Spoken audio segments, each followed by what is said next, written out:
성경 말씀을 봉독하겠습니다. 구약성경 욥기 2장 1절부터 10절까지 말씀을 봉독을 하겠습니다.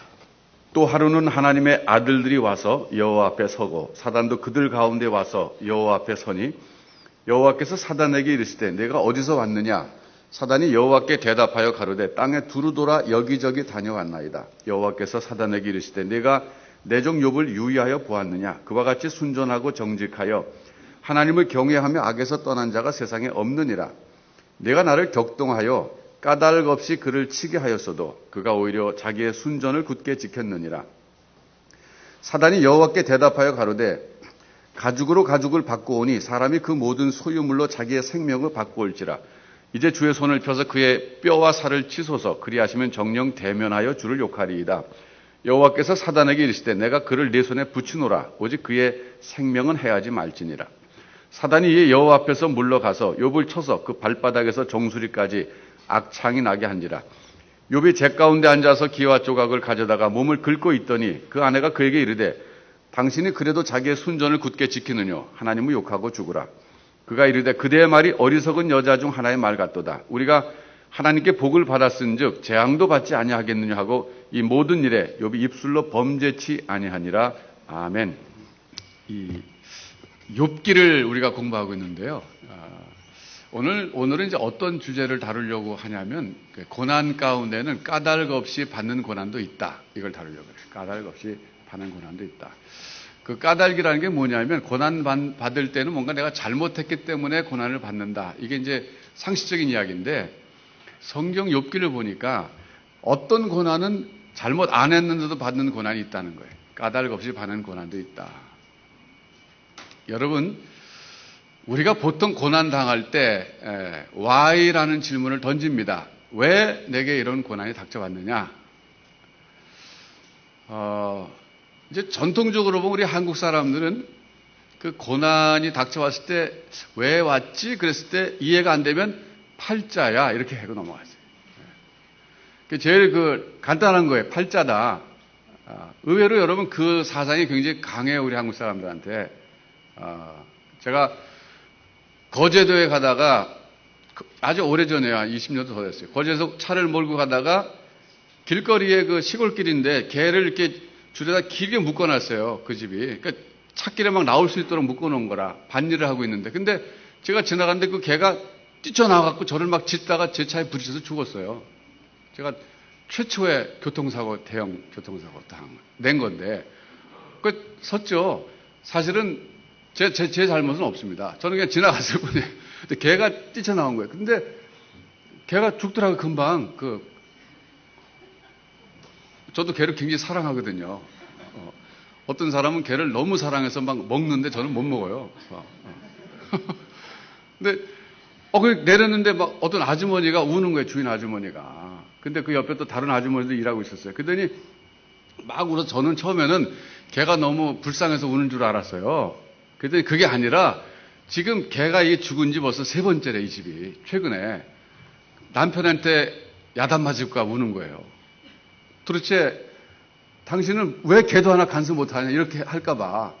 제가 그 내막을 조금 지나서야 알았죠. 상황 파악을 한 거예요. 그래서 제가 돈을 주면서 그러면 하나 좀 더 사다가 기르라고 남편한테 그냥 이렇게 됐다고. 그랬더니 받더라고요. 근데 그럼 받지 안 받겠어요. 제가 이렇게. 근데 그 옆에는 아주머니가 하는 말이 지금도 인상이 기억에 남는 거예요.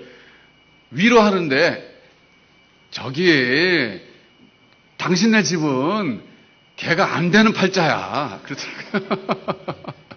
그러니까 사람은 말이죠. 뭔가 이게 뜻밖의 당했을 때 이게 왜 이런 일이 생겼지? 그게 이해가 돼야 마음의 안정을 찾는 존재거든요. 그러니까 하다 안 되면 팔자야.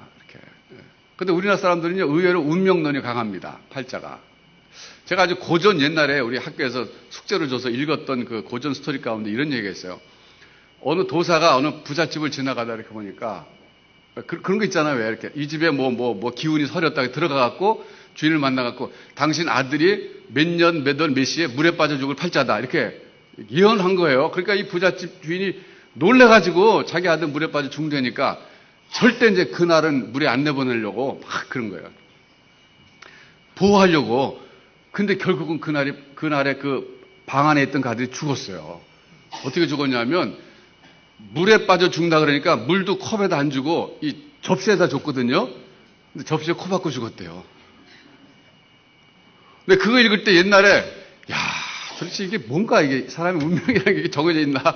제가 물론 교회 다녔지만 이제 중학교 때 읽었으니까 그러면서 우리나라 사람들의 그 사고 구조를 제가 이제 나중에 크면서 자꾸 생각해 본 거예요. 도대체 왜 그런 그 운명론 같은 게 우리나라 사람을 지배하게 됐을까? 그거는요, 꼭 우리나라 사람뿐만 아니라 인간은 자기 운명에 대해서 잘 모르는 거예요. 그리고 뜻밖의 그런 일을 당했을 때 해석을 해야 살아요, 사람은. 해석이 안 되니까, 그럼 이게 팔자야. 정해진 거야. 그러면 할 수 없는 거 아니에요. 받아들이는 거죠. 그래서 그런 그 어떤 그 메커니즘이라고 그러잖아요. 그런 메커니즘이 개발되지 않았을까. 여러분, 보통 우리 믿는 사람들이 고난을 당하면 두 가지 때문에 고통스럽습니다. 하나는 뭐냐면 그 고통 자체 때문에 괴로워요. 또 하나는 더 괴로운 건 뭐냐면 내게 왜 이런 고난이 왔는지 그 이유를 몰라서, 답을 몰라서 괴롭습니다. 제가 아주 오래전에 그때 서소문에 그 한전 부속병원이 있었거든요. 거기 신방을 갔는데 왜 갔냐면 그때 당시 제 모교인 평안교회에서 관리 집사님 하시던 분이 다쳤어요. 병원에 입원했어요. 그래서 제가 신방 간 겁니다. 근데 어떻게 다쳤냐면 교육관 건물이 5층이었는데 그 5층에서 이렇게 물 내려온 물통, 수통이 있는데 수통이 막힌 거예요. 거기에 찌꺼기가 막 껴가지고 오래되니까. 근데 한 3층쯤에서 막힌 거예요. 그래서 그걸 뚫어야 되니까 사다리 타고 올라가서 거기서 작업을 한 거예요. 그 수통을 막 열어가지고 이제 그걸 열어서 그 찌꺼기 제거해야 물이 내려갈 거 아니에요. 그래서 뚜껑을 여는데 거기 고였던 물이 확 얼굴을 그냥 막 그냥 팍 친 거예요. 그냥 쏟아 나온 거야. 그러니까 놀래갖고 이렇게 다 그냥 떨어져 버렸어요. 3층 높이에서. 얼마나 많이 다쳤겠어요. 병원에 입원하셨다는 소식을 찾아갔어요. 갔더니 사람을 못 알아보겠더라고. 얼굴이 너무 부어가지고 이렇게 막 떨어질 때 얼굴도 떨어졌나 봐요. 이렇게 부어가지고서는 못 알아보겠는데 손도 붓고 막 그랬어요. 근데 붕대로 막 감아놨는데 저를 손 붙잡고 그 분 손을 저 붙잡고 전도사님 제가요 이거 벌 받는 거예요 그러더라고. 무슨 벌을 받아요? 그랬더니 한 얘기가 제가 군대 갔다 와가지고요 하나님께 제가 군대 가기 전인가 이랬대요. 내가 꼭 신학을 하겠습니다. 서원을 했대요. 주의종이 되겠습니다. 서원을 했는데 뭐 군대 갔다 와서 결혼하게 되고 뭐 어떻게 살다 보니까 뭐 신학교 갈 형편도 못 돼갖고 못 갔는데 그때가 40대 중반은 됐을 거예요. 그러니까 한 20년 전에 하나님께 약속한 그 신학을 가겠다고 하고 못 간 그 죄의식이 늘 있었던 거예요, 이분이. 그러니까 그 떨어졌을 때, 내가 왜 떨어졌지? 약속을 안 지켜서 하나님 앞에. 이렇게 된 거예요. 진짜 안 됐더라고요, 제가, 인간적으로. 왜냐하면 그런 분들이 많아요. 제가 목회하다 보면, 뭐 고난을 당해서 찾아간 목사님, 제가요, 옛날에 하나님께 이렇게 약속을 했는데 못 지켜서 아마 이런 일이 생겼나 봐요, 그래요. 그러니까 저로서는 제가 하나님이 아니니까 그건 잘 모르겠지만 정확한 거는. 근데 아닌 것 같거든요, 그거는. 왜냐하면 만일에 그래서 우리가 뭐 약속을 했다가 뭐 못 지키고 또 뭐 잘못해서 뭐 또 잘못하면 하나님 벌 주신다 그러면 우리 뭐 뼈도 못 추릴 거예요, 지금. 100번은 더 떨어졌을 거예요, 거기서 아마 이렇게. 그래서 안 됐더라고요. 제가 그래서 그 손부자고 그랬어요. 절대 제 생각에 그렇지 않습니다. 하나님 그렇게까지 뭐 너 잘못했지 한 대 맞아? 두 대 맞아? 이게 아니라 하나님 용서하시고 그러는데 그때 신학을 가겠다고 했을 때 그 마음의 진심이었죠. 근데 그 이에 환경이 안 돼서 못 갔는데 그거 왜 탓하겠습니까? 그러면서 그분이 나 이제라도 신학할까요? 그러더라고요. 그러니까 그분의 그 죄의식 그걸 제가 느낄 수 있었어요. 그러니까 결국 뭐냐면 우리 믿는 사람들은 고통 당했을 때 그 집사님이 그 경우에 막 뼈가지 얼마나 아프겠어요. 온몸 쑤시는데 그 고통 플러스 하나님이 나를 치셨다는 내가 이게 잘못했기 때문에 그렇지 이 고난의 원인이 내가 죄를 졌기 때문이고 하나님께서 나를 치셨지 하니까 하나님과의 관계가 나빠진 거 아니에요. 결국은 그게 더 고통스러운 거예요. 여러분 사실은 우리 인간은 왜라는 것을 물을 수 있는 독특한 존재입니다. 왜? 개도 왜를 물을까요? Why? 뉴턴이 나무에서 사가 떨어진 걸 봤어요. 땅으로 떨어져요. 저거 왜 땅으로 떨어지지? 위로 올라가지 않고 저렇게 넓은 하늘로 왜 안 올라갈까? 이렇게 왜라는 걸 생각했잖아요. 그때 여러분 같으면 뭐라 그랬어요? 여러분이 그 뉴턴의 엄마였다면, 야, 그러면 떨어지지 올라가냐? 그랬을 거 아니에요. 천재를 못 알아보는 거죠. 그러니까 인간은 그 왜라는 퀘스천을 붙이게 돼 있어요. 근데 지금 저 본문엔 그게 안 나오지만 욥도 고난당할 때 그 왜라는 걸 계속적으로 묻습니다. 여러분, 이 왜라는 것 때문에 인류 문명이 발전되는 거예요. 왜라는 것이 참 중요한 건 발전의 어떤 동력이 됩니다. 근데 고난당할 때 마찬가지예요. 왜? 자, 그럼 한번 보겠는데 오늘 본문에서는 욥의 고난이 왜 왔는가? 여기에 대해서 답을 주고 있습니다. 답을 조금 이따 한번 찾아보도록 하고요. 우선 욥의 고난을 살펴보면 욥기 1장 13절부터 쭉 보시면 하루아침에 재산과 자녀를 다 잃어버립니다. 14절에 보니까 소, 나귀가 있었는데 스바 사람이 와서 다 뺏어갔습니다. 종들을 죽이고 다 뺏어갔습니다.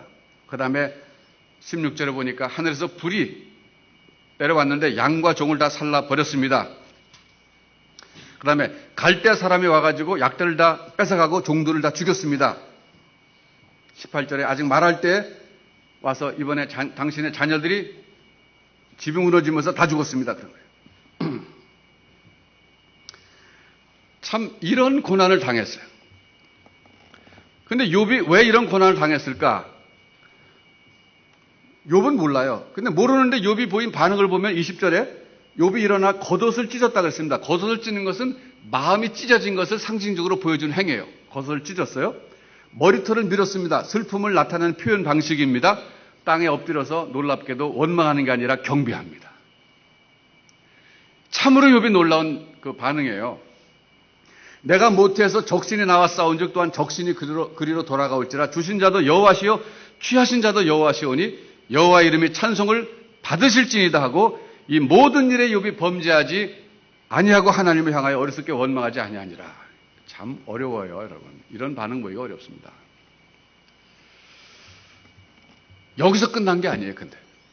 2장에 넘어가서 보면 다시 하루는 그러고 시작합니다. 또 하루는 하나님의 아들들이 와서 여호와 앞에 서고 사단도 그들 가운데 여호와 앞에 섰습니다. 이것은 하나님의 어전회의 장면을 지금 연상케 합니다. 여기 보면 사단도 하나님이 부르시는 종 가운데 하나로 들어가는 거예요. 그런데 사단이 여호와께 여기저기 두루 돌아다니며 봤습니다. 그랬을 때 3절에 여기 보면 하나님께서 이렇게 말씀하십니다. 내가 내 종 욥을 유의하여 보았느냐? 그와 같이 순전하고 정직하여 하나님을 경외하며 악에서 떠난 자가 세상에 없느니라. 그 다음이 중요합니다. 내가 나를 격동하여 까닭 없이 그를 치게 하였어도 그가 오히려 자기의 순전을 굳게 지켰느니라 그랬어요. 자, 여기 보면 말이죠.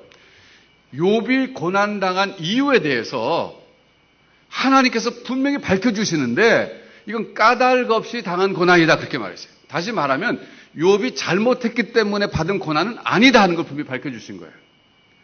하나님께서 욥의 결백을 밝혀주신 거예요, 벌써. 욥은 잘못해서 받은 게 아니다, 이거예요.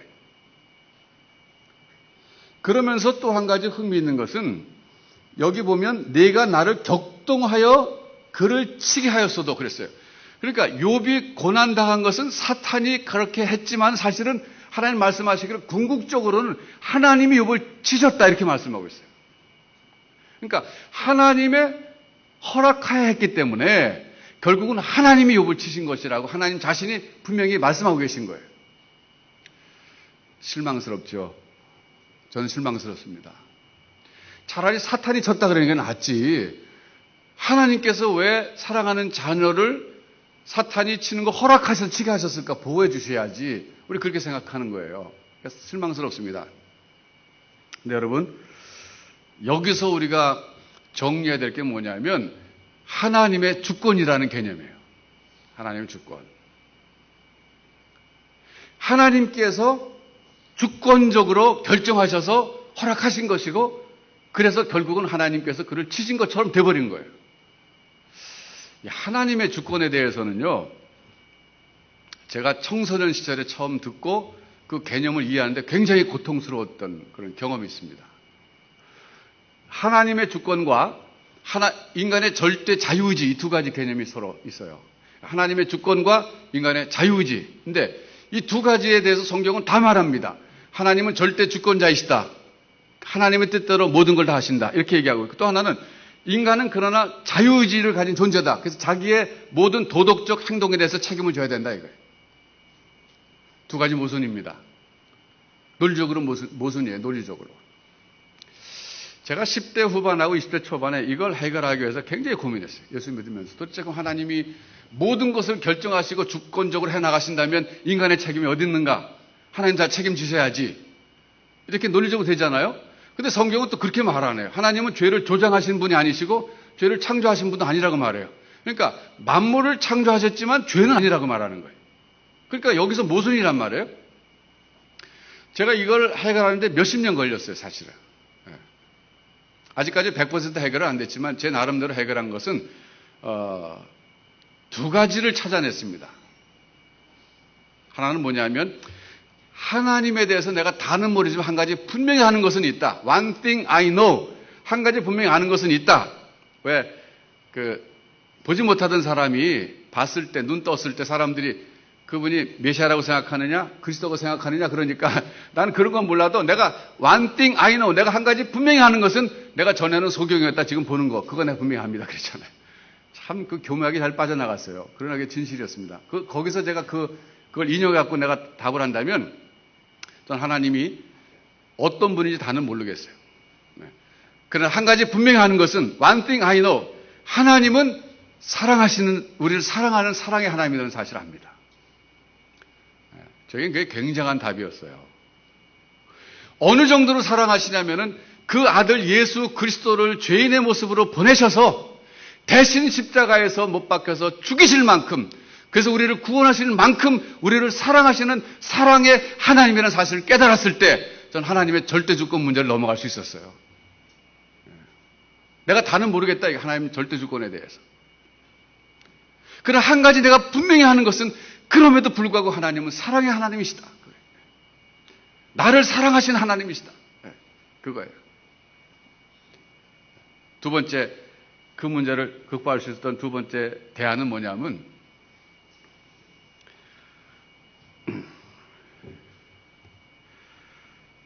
하나님을 논리로서는 다 이해할 수 없다는 거예요.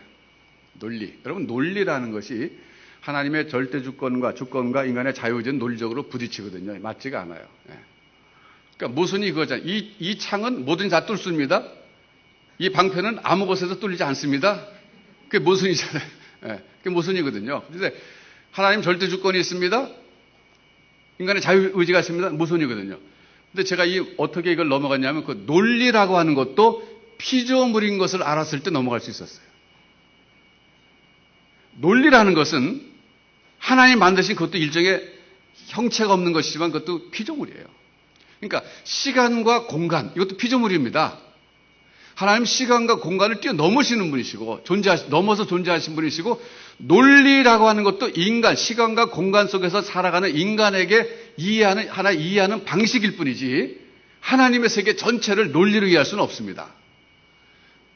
제가 그것을 깨닫고 나서는 넘어갈 수 있었어요. 그러나 아직까지 제가 100% 다 이해했다고는 제가 말씀 못 드려요. 다만, 이 욥의 경우, 하나님의 절대 주권을 가지신 하나님께서 욥이 고난받도록 허락하신 것이고, 궁극적으로 하나님 자신이 욥을 내가 쳤다 이렇게 말씀하신 거예요. 이해할 수 없어요. 이해할 수 없지만, 그 하나님 절대 주권을 넘어가는 방법 뭐라고요? 하나님은 그럼에도 불구하고 사랑이시다. 나를 진정으로 사랑하시는 분은 하나님밖에 없다 이거예요. 그리고 인간은 논리적으로 하나님 하신 일을 다 이해할 수는 없다 그거예요. 하나님 논리 바깥에서 계시는 분이기 때문에, 초월적인 존재이기 때문에 하나님 논리 안에 가두면 안 된다. 이런 생각을 통해서 제가 간신히 극복할 수 있었어요. 저는 여러분들도 그걸 통해서 좀 극복할 수 있으면 참 좋겠어요. 근데 한 가지 또 감사한 건 뭐냐면요, 하나님의 절대 주권이 차갑게 느껴지는 것 같지만 사실은 따뜻한 겁니다. 왜 따뜻한 거냐면, 하나님은 절대 주권자이시기 때문에 은혜를 베푸실 수 있는 분이에요. 은혜라는 건 뭐냐면, 죄인이지만 하나님이 사랑을 주시는 거 은혜라 그래요. 죄인은 마땅히 벌을 받아야 돼요. 그렇지만 하나님은 절대 주권자이시기 때문에 죄를 범한 사람에게 벌을 줘야 된다는 그 법칙에 묶이는 분이 아니라 그걸 뛰어넘는 주권자이시기 때문에 오히려 역설적으로 그러기 때문에 죄인들에게도 은혜를 줄 수 있는 겁니다. 그래서 우리가 은혜 받을 수 있는 거예요. 그러니까 하나님의 절대 주권이라고 하는 것을 어느 각도에서 보느냐에 따라서 그게 차갑게 보이고 따뜻하게 보이고 그런 거예요. 저는 따뜻하게 보입니다. 깨닫고 나니까. 왜? 그렇기 때문에 제가 살아남을 수 있는 거예요. 오히려 역설적으로 하나님 절대 주권을 가지시고 죄인인 나까지도 하나님이 죄인은 벌을 준다는 그 원칙을 뛰어넘어서 역사할 수 있는 분이거든요. 그러니까 내가 은혜 받을 수 있는 거예요. 그러니까 하나님이 절대 주권이 없었으면 나는 큰일 날 뻔했죠. 이 문제는 제가 앞으로 가면서 조금 더 다룰 거예요. 여러분 좀 오늘 기점으로 해서 좀 사색을 해보십시오. 여러분 욥기를 들으시는 동안엔 좀 철학자가 되면 좋겠어요. 신학자가 되시고 좀 자꾸 사색을 좀 해보세요. 사색을. 요새는 사색을 하지 않고 검색만 한다고 해서 문제를 검색.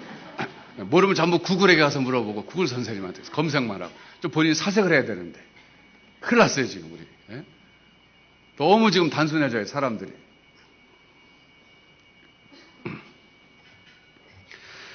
사단이 근데 여러분 또 하나님께서 말씀하신 거 듣고 또 이런 반응을 보입니다. 2장 4절에 보면 하나님 욥이 자기의 순전을 굳게 지킨 이유는 그 사람 생명은 살려줬기 때문입니다.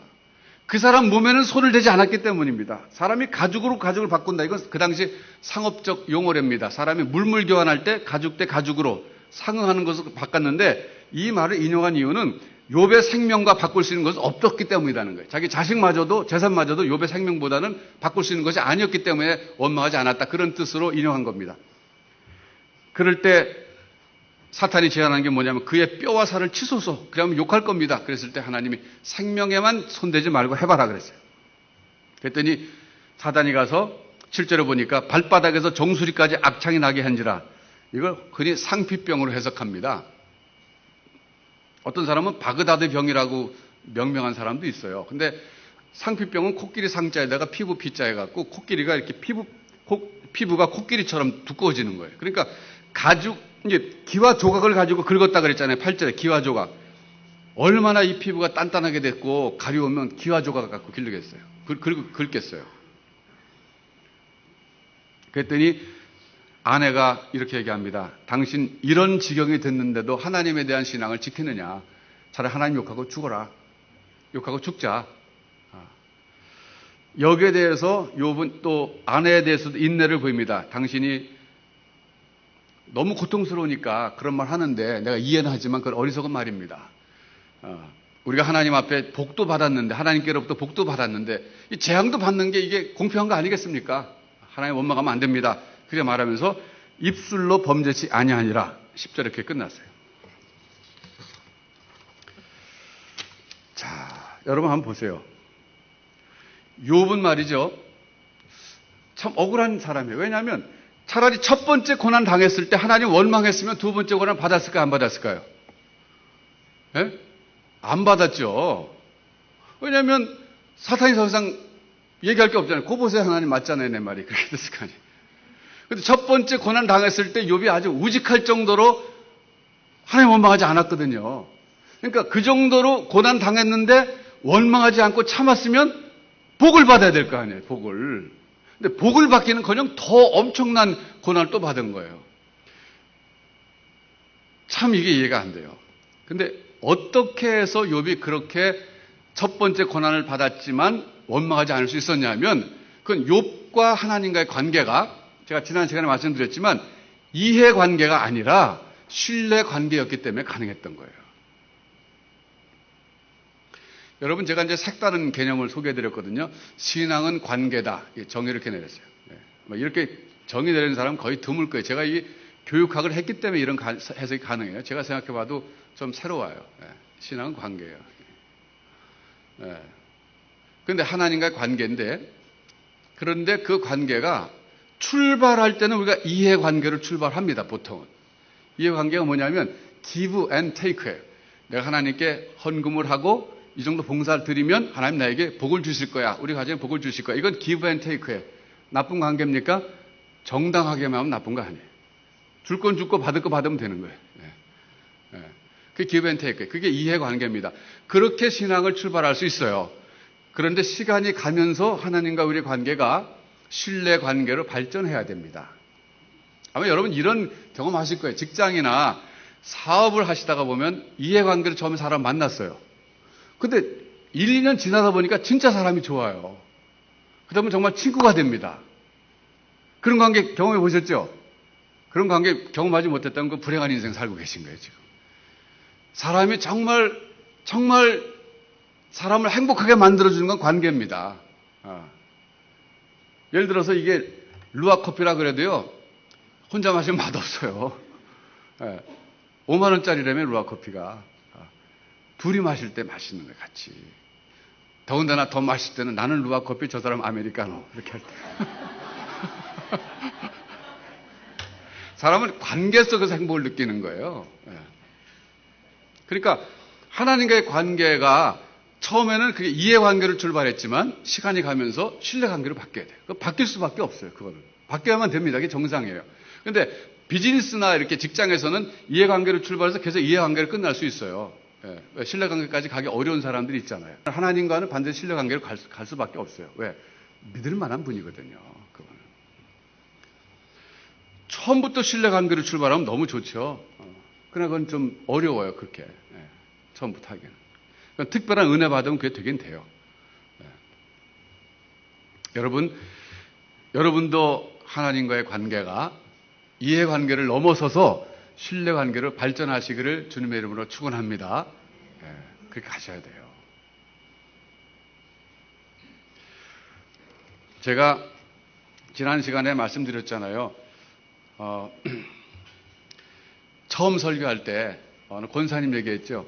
딸을 잃어버리고 두 번째로 또 아들과 손자를 지진으로 잃어버린 집이 무너졌어. 마치 욥하고 똑같아요. 욥도 마지막에 자녀들은 집이 무너져서 다 죽었거든요. 제가 그 권사님 때문에 사실 욥기를 공부하게 된 거예요. 몇 년이 지났어요. 그 사건이 일어나고 한 3년 됐을 때 제가 욥기를 공부하고 어느 정도 제가 깨달았어요. 그래서 제가 한국 나올 일이 있었어요. 그때 제가 시카고 살 때였는데 한국 나왔어요. 나와가지고서는 그 권사님이 남대문 시장에서 포목정사하고 있는데 연락도 안 드리고 그냥 불쑥 찾아갔어요. 찾아갔더니 권사님 깜짝 놀라시더라고요. 어쩐 일이세요? 그래서 제가 사실은 권사님 그 따님을 먼저 보내셨어 그랬을 때 너무 가슴이 아파갖고 전화 드리려고 그랬는데 뭐 전화상으로 드릴 말씀도 없고 그래서 전화 못 드렸어요. 근데 몇 개월이 지났을 때 이번엔 아드님하고 손자까지 또 말도 안 되게 지진으로 잃어버리셨다는 소식 들었을 땐 저도 뭐 하늘이 무너지는 것 같이 너무 괴로웠습니다. 더 전화를 드릴 수 없었습니다. 제가 하나님을 정말 원망하면서 욥기를 공부를 했는데 제가 조금 깨달았기 때문에 권사님 오늘 제가 그 얘기 해드리려고 한국에 나와서 제일 먼저 찾아왔습니다. 그랬더니 권사님이 반갑다 그래요. 그래서 이제 성경책을 제가 펴놨어요. 그때 근데 이제 옆에 가게 쫙 이렇게 붙어 있잖아요. 그 포목점 가보시면 알지만 다다닥 붙어 있는데 사람들이 이렇게 쳐다보더라고요. 손님도 별로 없어서 그때 손님 없는 시간이. 근데 제가 보든 안 상관없이 성경집 펼쳐놓고 욥기를 제가 강론했어요. 권사님 보세요. 이 욥이 이 죄가 있어서 고난받은 게 아닙니다. 까닭 없이 받았습니다. 2장 3절을 펴놓고 보세요. 까닭 없이 하나님이 그를 쳤다 그러지 않습니까? 욥이 잘못하신 게 아니라 어떻게 보면은 욥이 하나님께서 욥을 사탄 앞에서 자랑하셨기 때문에 시작된 겁니다. 마치 자기 자식이 너무 대견스러우면 사람들 앞에서 자랑하는 것처럼 하나님도 욥을 자랑하셨기 때문에 욥이 이렇게 고난당한 겁니다. 그리고 첫 번째 고난당했을 때 욥이 좀 덜 우직스러워가지고 하나님 원망했으면 두 번째는 고난 안 당했을 텐데 너무 첫 번째 또 자기 믿음을 잘 순전함 지켰기 때문에 억울하게 두 번째까지 고난 당한 겁니다. 제가 볼 땐 권사님도 그렇습니다. 그랬더니 권사님이 그래요. 자기는 그 두 번째 그 아들이 죽고 손자가 죽었을 때 교회를 석주를 안 나갔대, 석주. 왜 교회 나가면 자꾸 사람들이 안 됐습니다. 어떻게 그랬었습니다. 이렇게 물어보고 위로해 주는데 그때 뭔가 이렇게 말을 받을 만큼 자기가 여유가 없었대, 그때는. 뭐 그렇지 않겠어요, 여러분? 3주를 안 나가고 그다음부터 나갔대요. 그래서 제가 권사님, 정말 권사님 훌륭하십니다. 저 같으면 한 3년은 안 나갔을 겁니다. 그런데 이 권사님 하신 얘기, 그 권사님이 이제 사신 데가 이 개나리 아파트였거든요. 근데 그 버스를 타고 이제 남문역 시장들 아침에 갔다가 저녁 때 오시는데 한강대교를 건너갈 때마다 생각하셨대. 야, 내가 저 한강에 빠져 죽어야지. 내가 왜 사나? 내가 뭐 때문에 살지? 그리고 생각난 게 뭐냐면 내가 무슨 죄를 졌길래 내가 이런 고난을 받게 됐을까? 이러시면서 오늘까지도 다니셨다는 거예요. 저를 만난 그 순간까지도. 벌써 한 3년 지났는데. 그래서 제가 권사님 붙잡고 그랬어요. 권사님, 보셨잖아요. 권사님이 죄를 졌기 때문이 아니라, 권사님이 뭐 죄인이 아니라는 건 아니죠. 뭐 욥도 마찬가지 죄인이 아니라는 건 아닌데, 그렇게까지 고난을 당할 만한 죄는 안 진 거예요. 다만 하나님께서 그렇게 허락하신 거예요. 여기 까닭 없이 고난을 당했다 그러지 않았습니까? 그렇게 제가 1시간 정도를 붙잡고 했더니 이 권사님이 얼굴이 환해지시는 거예요. 환해지시면서 하신 얘기가, 알겠어요, 목사님. 다시는 내가 무슨 죄를 져서 그러나 이렇게 안 하겠습니다, 그러시더라고요. 제가 간절히 기도해 드렸어요. 하나님, 우리 권사님 마음속에 이제 확신을 주셔서 너무 죄책감에 시달리지 않게 하시고, 딸 잃어버리고 자식 잃어버린 것만 해도 가슴 아픈데 죄책감에까지 시달리면 되겠습니까? 하나님 마음에 평안을 주시고 위로해 주옵소서. 간절히 기도했어요. 얼굴이 환해지시더니, 목사님, 나 이제 그렇게 생각 안 할래요, 그러시더라고요. 그리고 이제 헤어졌는데 1년쯤 있다 제가 또 나가갖고 그때 또 불시에 찾아갔어요. 그랬더니 권사님이 목사님, 제가 그날 이후로 한 번도 그렇게 생각 안 했어요, 그러시더라고요. 제가 얼마나 목회자로서 보람을 느꼈는지 몰라요. 참 정말 감사하다.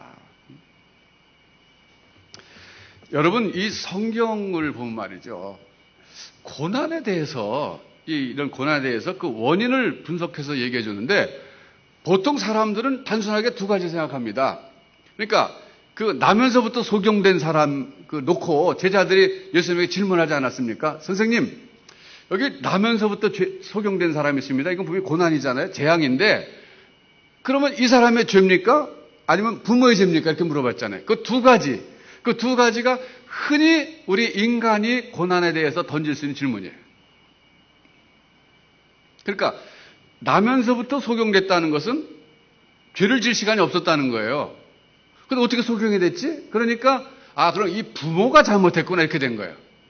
근데 유대인들의 경우는 윤회를 믿지 않았기 때문에, 윤회를 믿지 않다 보니까 전생에 죄가 많아서 이 사람 태어나기 전에 죄졌다, 이렇게는 말하기 어려운 거예요. 그러니까 대체적으로 부모 쪽으로 키운 거예요. 그렇지만 그럼에도 불구하고 태어나기 전에 무슨 죄를 질 수 있나, 사람이? 이렇게 생각한 거예요. 근데 이제 윤회를 믿는 사람들은 어떻게 생각합니까? 전생에 죄가 많아서 이렇게 되는 거예요. 근데 성경은요, 세 번째가 있다고 얘기합니다. 놀랍게도. 세 번째가 뭐냐면 바로 그 소경의 케이스에 대해서 주님 해석한 거예요. 이 사람의 죄도 아니다. 이 사람 부모의 죄도 아니다. 이 사람을 통해서 하나님이 하시고자 하는 일을 나타내기 위해서 그랬다 그랬어요. 절대 주권을 가지신 하나님께서 플랜을 세우시고 세상을 이끌어 나가시는데, 뭔가 하나님이 하시고자 하신, 이 사람의 고난을 통해서, 안 못 보는 그 고통을 통해서 하실 일이 있기 때문에 그러셨다는 거예요. 그 하실 일이 뭡니까? 그 경우에는 예수님이 고쳐주심으로써, 눈을 보게 하심으로써 예수님이 하나님이신 것을 드러나게 하는데 하나의 도구로 쓰임 말았다는 거예요.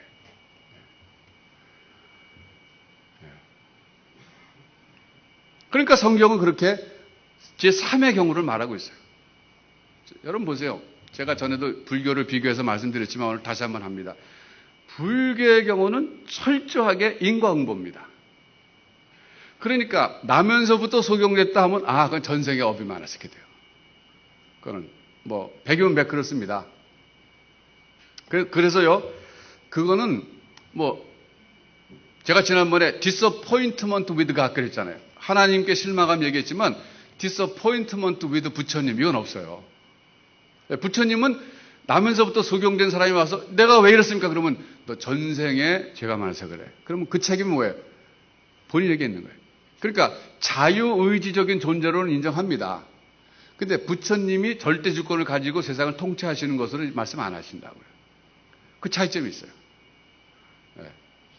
그리고 불교는 어떻게 보면 그 부처님도 그 윤회 그 사슬을 끊고 해탈하신 분이고 붓다가 되신 분이기 때문에 그 부처님보다도 더 위에는 어떤 원리가 있어요. 프린시플이 있어요. 그게 뭐냐면 인과응보라는 원칙입니다. 여러분, 제가 나름대로 생각할 때는 인과응보라는 원칙은 자연현상을 바라보고서 깨달은 진리예요. 콩 심은 데 콩 나고 팥 심은 데 팥 난다. 이게 인과응보거든요. 그런데 그것을 사람의 인생에다가 적용한 원리가 인과응보예요. 네. 다시 말씀드릴게요. 자연현상을 관찰해서 찾아낸 자연 법칙을 소위 인간의 삶에다가 법칙으로 그대로 대입시킨 거예요. 근데 맞을 때도 있지만 안 맞을 때가 있다는 거예요. 그게. 네. 하나님이 이적을 행하셨다는 것은 자연 법칙을 살짝 정지시켜 놓고 법칙을 뛰어넘어서 역사하실 때 초자연적인 현상이 나타나는 이적이라 그래요. 그런데 인간의 삶에 하나님께서는 주권적으로 개입하시기 때문에 그런 법칙이 작용하지 않을 때가 많이 있어요. 저는 이렇게 생각합니다. disappointment with God. 이것이 상당히 좀 우리를 좌절시키긴 하지만 그래도 그게 낫지 않느냐. 실망할 대상이라도 있는 게 그래도 교제가 된다는 거 아닙니까? 역설적인지 모르지만 불교의 경우는 인격적 신이 아니기 때문에 더군다나 그 절대 주권을 갖고 사람의 삶을 컨트롤하는 게 아니라 사람은 자기 자신이 심은 대로 거두기 때문에 그건 자업자득이에요. 그게 자업자득이거든요. 차갑습니다. 외롭습니다. 원망하고 불평할 대상인 신도 없어요. 누구를 원망할 수 있는 게 아니에요. 그러나 여러분, 미움보다도 더 고통스러운 것은 잊어버림이라고 하지 않습니까? 인간관계에 있어서. 그래서 누구를 미워한다는 것은 아직까지 애정이 있다는 거예요. 잊어버렸다는 것은 이미 관계가 끝났다는 거예요. 약간 세상적 얘기가 될지 모르지만 저는 그래서 뭘 말하고 싶으냐면 인격적인 하나님이 계시다는 사실. 하나님이 때로는 우리를 실망시키는 것 같지만 그 하나님이 계신 것이 오히려 따뜻하게 느껴진다. 저는 이 말을 하고 싶은 거예요. 물론 세상에서 보면 말이죠. 예수님께서도 분명히 어떤 고난은 죄 때문에 왔다는 거 밝혀주셨어요. 요한복음 5장 14절에 가서 보시면 38년 된 병자를 고쳐주셨습니다. 그런데 그 병자를 향해서 주님 말씀하시기를 더 심한 것이 생기지 않게 다시는 죄를 범치 말라 그러셨어요. 그러니까 그 경우는 분명히 죄 때문에 고난이 온 거예요. 그러니까 예수님께서 고쳐주십니다. 그럼에도 불구하고 고쳐주시는데 고쳐주시면서 하신 말씀이 더 심한 것이 생길 수 있으니까 다시는 죄를 범치 말아라 그러셨어요. 그러니까 이 성경에서 지금 계속 말씀하고 있는 건 뭐냐면 고난에는 원인이 있는데 제일 흔한 것이 사실은 자기가 잘못했기 때문에 받는 고난이에요. 그런 어떤 고난은 그 나면서부터 소경된 것처럼 욥의 경우처럼 하나님이 하시는 일을 나타내시기 위해서 주시는 고난이 있어요. 예를 들면 뭐 이런 것도 가능할지 몰라요. 멜리데 섬에 사도 바울이 도착해갖고 나뭇가지를 가져다가 불을 지피려고 할 때 독사가 나서 물지 않습니까? 그러니까 멜리데 섬 토인들이 말하기를 저 사람 정말 살인죄다. 살인죄를 진 사람이다. 바다에서는 요행이 살아남았지만 이 신이 노예갖고 독사가 물게 했다라고 해석하지 않습니까? 그런데 사도 바울이 뭐예요? 물린 거 보고 그냥 이게 물었으니까 뱀이 덜렁덜렁 거릴 거 아니에요. 그냥 툭 쳐버리고 아무 일 없다는 듯이 일하니까 사람들이 조금 이따 죽겠지 이러고 보다가 안 죽거든요. 그러니까 놀래가지고서 이 사람 저 신이다 이렇게 된 거예요. 신. 그걸 통해서 복음화 되잖아요. 그 땅에. 그러니까 사도 바울의 그 고통도 사실 하나님이 하시는 일을 위해서 그냥 까닭 없이 받은 거예요. 근데 사람들은 저 사람은 살인죄를 졌기 때문에 저 뱀 물었다 이렇게 해석한 거거든요. 여러분, 오늘 여러분이 당하는 고난을 분석해 보세요. 이유가 뭔가? 여러분이 인생을 지금 힘겹게 살아가고 안 풀리고 고통스러우면 여러분의 죄 때문에 그럴 수가 있어요. 그건 항상 열어둬야 됩니다. 그러니까 정직하게 하나님 앞에서 생각해 봐야 돼요. 자기를 돌아봐야 돼요. 네.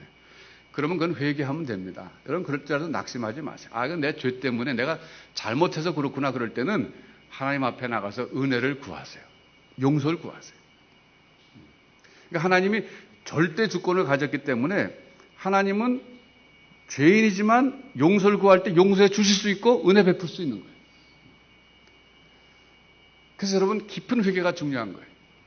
그러나 내가 생각할 때 이거는 내가 죄인은 죄인이지만 이렇게까지 고난을 받을 만큼 내가 살진 않았는데 라고 생각하실 때는 하나님이 하시는 일을 위해서 주권적으로 내게 허락하신 고난일지도 모른다라고 생각해 보세요.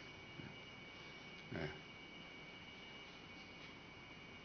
안타깝게도 욥은 아직까지는 그걸 깨닫지 못하고 괴로워해요. 나중에 깨닫고 이제 42장쯤 가면 깨닫고 좀 거기서 그 죄의식에서 또 해방되지만 지금 그렇지 못해요. 그러니까 제가 아까 초대 말씀드렸지만 그 관리 집사님 떨어졌는데 그 떨어져서 온몸이 막 지금 쑤시는 상황에서도 더 고통스러운 것은 하나님 나를 치신 게 아니냐. 내가 서약한 것을 서운한 걸 갚지 못했기 때문에 이럴 때 얼마나 고통스럽습니까? 그러니까 여러분 제가 여러분에게 그래서 말씀드리는 거예요. 여러분이 말할 수 없는 고통을 당하고 계시는데 그 고통 자체도 참 힘든 데다가 내가 하나님 앞에 잘못했기 때문에 이렇게 고통당하는 거라고 생각하면 얼마나 더 힘들겠어요. 그러나 어떤 고난은 하나님이 주권적으로 허락하신 고난일 수도 있다는 거예요. 여러분. 그 가능성도 열어두세요. 네, 기도해 보세요. 양심껏 진지하게. 그래서 회개할 건 회개하고 다 회개했는데도 그 고난이 아직까지 있다면 그것은 하나님이 하시고자 하신 뜻이 있어서 나의 고난을 통해서 뭔가 하나님이 일을 하시기 위해서 나는 지금 이해할 수 없지만 하나님이 나를 통해서 이 고난을 통해서 하나님의 역사하실 것이 있기 때문에 나에게 허락하신 것일 수도 있다라고 생각하고 여러분 좌절하지 마십시오. 하나님과 신뢰관계가 형성된 사람이라면 그게 가능해요. 가능해요. 여러분 친구 관계도 이해관계를 넘어서서 신뢰관계로 넘어간 사람은 그 친구가 내게 이해 못할 말을 하고 이해 못할 상황을 하고 그런다 할지라도 그 친구를 신뢰할 수 있는 거예요. 제가 두 친구 얘기 전에 하지 않았습니까? 두 친구 얘기. 프랑스 혁명에 있었던 그 시절에. 못 들으신 분들 다시 한번 할게요. 그 소설에 나온 얘기예요. 두 도시 이야기, 투 테일 스토리에서 나오는 그 소설에 나온 이야기인데 그 한 친구가 이제 감옥에 갇혔는데 억울하게 갇혔어요.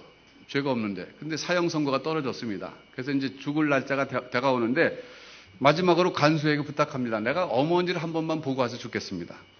그러니까 간수가 당신은 참 괜찮은 사람 같은데 어쨌든 안 됩니다. 그랬어요. 그랬더니 그럼 내 친구가 대신 갇혀 있을 겁니다. 내가 안 돌아오면 그 친구가 다 형벌 받을 겁니다.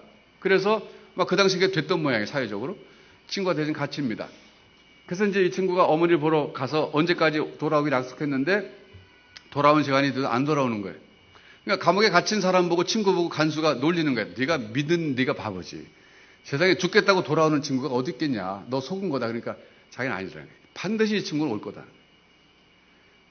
못 온다고 치면은 뭔가 이유가 있을 거다. 이거. 나는 그렇게 죽겠다는 거야 대신.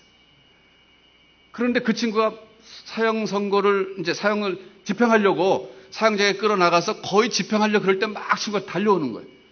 멈추라고 내가 지금 왔다고 그렇게 얘기했어요. 그랬더니 그 간수도 놀라고 친구는 뭐 당연하다니 저 친구 저럴 줄 알았다. 알고 봤더니 혁명이 일어나가지고 길이 막혀갖고 오는데 시간이 더 걸렸던 거예요. 그 모습을 보고 저 친구는 억울하게 감옥에 갇힌 게 틀림없다고 해서 풀어줬다는 거예요. 찰스 디킨스라는 소설가가 쓴 The Tales of Two Cities 여기 나오는 거예요. 두 도시 이야기 나오는 소설이에요. 제가 그걸 보면서도 참 좀 감동을 받았어요. 정말 진실한 친구 관계다. 이 신뢰 관계죠. 제가 그걸 보면서 깨달은 것은 하나님에 대해서 내가 이렇게 못 믿을 게 어디 있겠는가 그거였어요. 친구도 그렇게 믿는다면 하나님에 대해서 내가 못 믿을 게 뭐가 있겠는가. 난 100% 믿겠다. 어떤 일이 있어도 난 믿겠다. 뭔가 지금 내가 이해가 안 돼도 한 가지 분명히 믿는 것은 one thing I know. 하나님은 나를 사랑하신다는 거예요. 하나님 날 사랑하신다는 거예요. 그걸 믿기 때문에 내가 어떤 상황에서도 하나님을 붙잡겠다. 이렇게 결심을 했습니다. 여러분도 그런 상황이 있다면 한번 생각해 보세요. 절대적으로 하나님을 신뢰할 수 있는 좋은 기회입니다. 하나님과의 관계가 정말 깊어질 수 있는 찬스예요. 하나님 원망하지 않고 끝까지 나가보실 때 하나님께서 마지막에는 놀랍게 축복하실 줄로 믿습니다. 그 권사님의 삶도 하나님 축복하셨어요. 개인적인 이야기 때문에 축복의 내용을 말씀드릴 수 없지만 하나님이 회복시켜 주시고 손녀들 잘 되게 하시고 참 환경을 참 아름답게 하나님 축복해 주셨어요. 최근까지도 그래요. 그래서 하나님을 신뢰하시고 낙심하지 마시기를 바랍니다. 기도하겠습니다. 우리 시간 한번 기도하겠어요. 하나님, 저도 하나님과 이해관계를 넘어서서 신뢰관계로 들어가게 해 주옵소서. 어떤 상황에서도 내가 하나님을 찬양하며 하나님을 붙잡게 해 주옵소서. 나에게도 그런 정말 깊은 인격적인 신앙을 허락하여 주옵소서. 이제 같이 한번 나 자신을 위해서 기도하고, 특별히 여러분 주변에 내가 아는 친구 가운데 말할 수 없는 고난이 속에 있는 친구가 있다면 그 친구 위해서 기도하세요. 하나님 그 친구에게 찾아가 주시고 하나님을 전적으로 신뢰하는 가운데 일어서게 하여 주옵소서. 같이 한번 기도하겠습니다. 하나님 아버지, 시간 기도합니다. 어떤 상황이 있다 할지라도 하나님 낙심하지 말게 해주시고, 하나님 아버지 믿음으로 하나님을 절대적으로 신뢰함으로 승리하는 저희가 되게 하여 주옵소서. 하나님은 나를 사랑하시고 우리를 변치 않게 사랑하신다는 사실을 붙잡고 어떤 상황 속에서도 하나님을 원망하지 않고 찬양하는 저희가 되게 하여 주옵소서. 끝까지 하나님을 신뢰하는 가운데 나의 고난과 나의 환경을 통하여 하나님이 하시고자 하는 일을 이뤄내는 것을 보고 찬양하게 하여 주옵소서. 잡아 주시옵소서. 우리 이 시간 찬양으로 하나님 앞에 고백하겠습니다. 모든 상황 속에서 주를 찬양할지, 모든 상황 속에서 주를 찬양할지라, 주를 찬양할지라.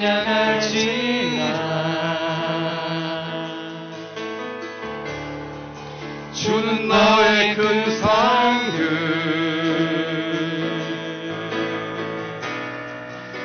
큰 도움이시라.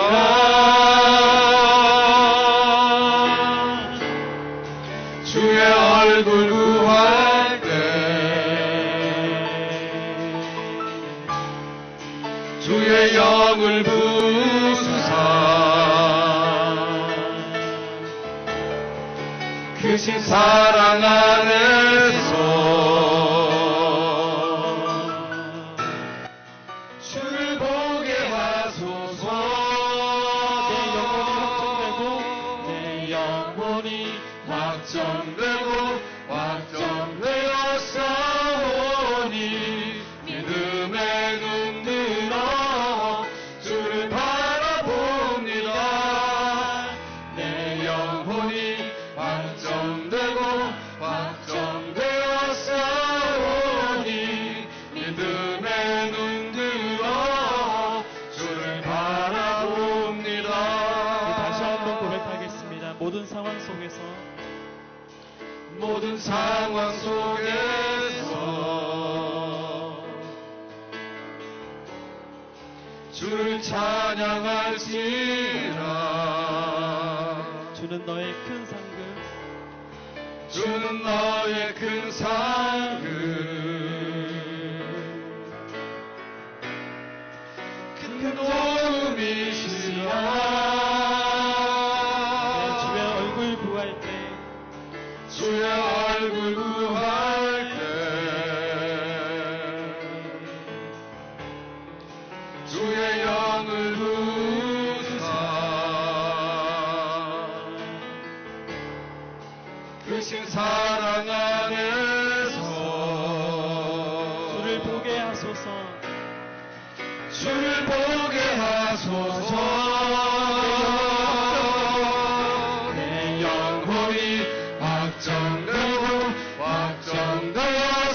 확정되었사오니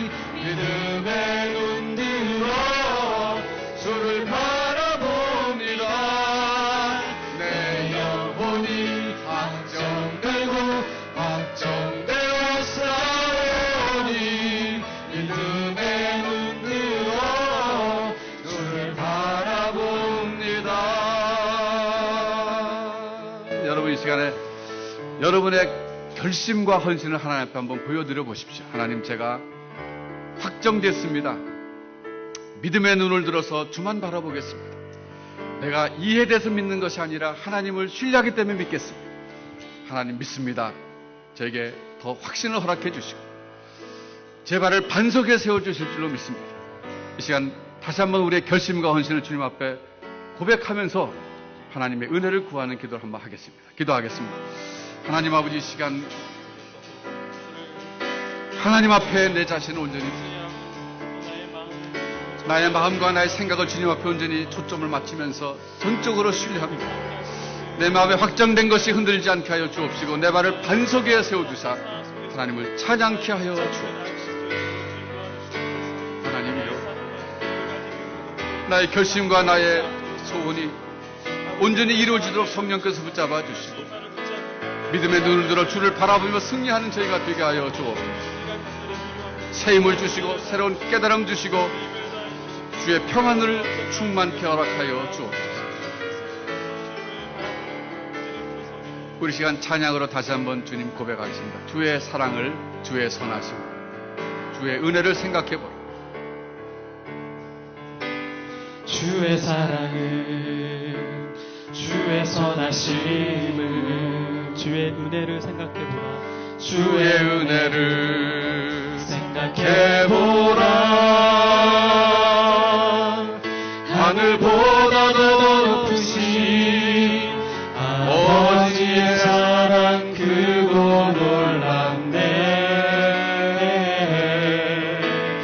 아버지 사랑 크고 놀랍네. 주의 사랑을, 주의 선하심을, 주의 사랑을, 주의 선하심을, 주의 은혜를 생각해보라. 하늘보다 더 높으신 아버지의 사랑 크고 놀랍네.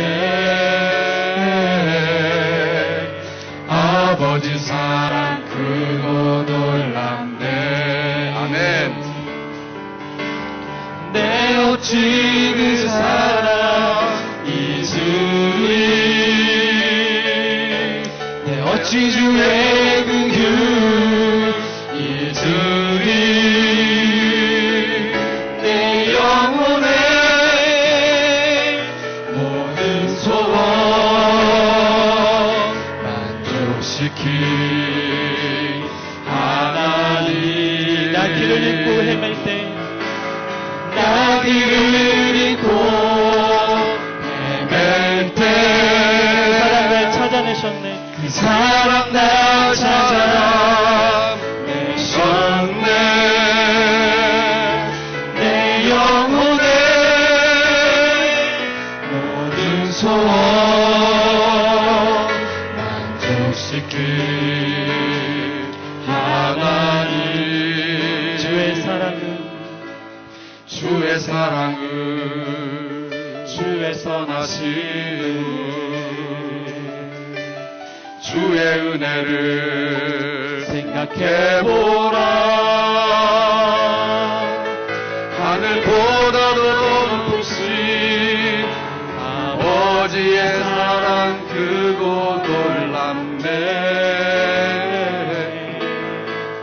아버지 사랑 크고 놀랍네.